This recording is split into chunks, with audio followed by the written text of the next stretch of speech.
gonna assemble the power tiller like you were doing it on your own. This video I just made on the fly because the new video isn't edited yet, so I wanted you to be able to assemble your machine. So normally your machine would come without all this on there. And inside the box, there's some spare parts, which is the rear chassis you would put on. You would put 2 bolts in there, like this. Next you'll have a metal plate.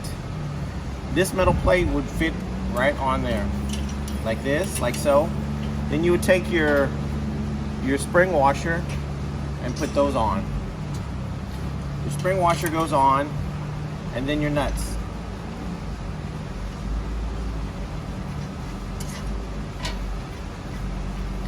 So once you have your nuts tightened,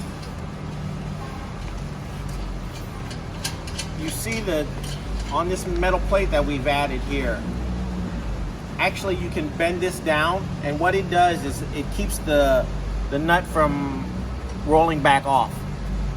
So once you have this tightened, take a screwdriver or something and push this piece of metal, the end part right here, this sharp end, and push it down on top of this nut. It will keep the nut from backing off and loosening.